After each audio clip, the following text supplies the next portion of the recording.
Hello everyone, and welcome to Figure Review. On this episode, I'm finishing out my look at WWE Elite 30 with Batista.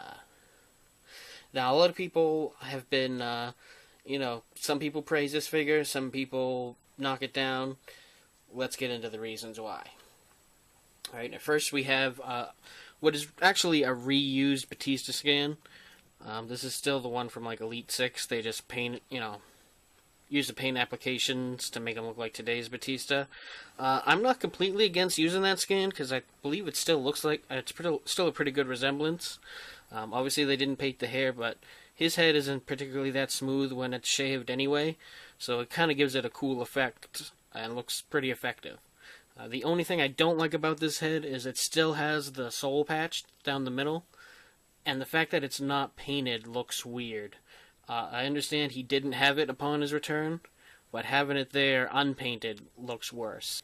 Now, the reason this figure is getting a lot of praise, if you couldn't tell already, is the tattoo work on this figure is outrageous.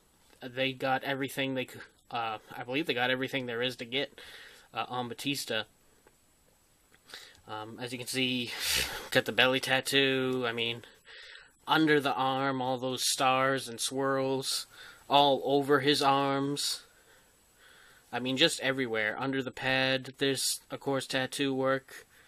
Big shoulder and arm work here. The updated dragon tattoo is just ridiculous on the back. Like, this figure has so much tattoo work, it didn't come with any accessories because they just couldn't fit it into the budget for the figure, so if you're a fan of tattoo and artwork on your figures, on your wrestling figures, this is definitely one to get. As you can see, blacked out elbow pads, nothing too special there. Obviously, they're not going to pay Gracie Jiu-Jitsu for their logo, so they have like a modified version. Not too hard to fix if you really need that Gracie logo on there. I think they actually should have just used the Batista B logo from back in the day. I think that would have looked cool in there. He's got the Sheamus knee pads. They gave him. Those are pretty accurate. I'm pretty sure this is based on his Royal Rumble return. So, he's got the, those type of knee pads. More tattoo work here on the calf. I mean, just ridiculous. I mean, not just tattoo work, but colorful tattoo work. For those people who don't know what this seemingly random blue rectangle is, it's actually a type of athletic tape used to help with ligament and those type of injuries. Batista was still dealing with Achilles tendon injury on his return, which is pretty ridiculous that he would even do that. But so that's what that is. That is not just a random blue rectangle on Batista's leg.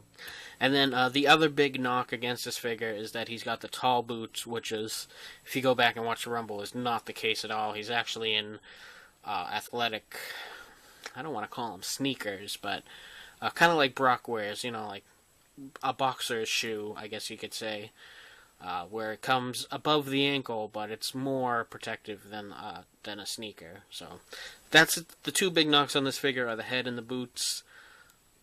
I think it's slightly nitpicking, but I could see where people wouldn't want this.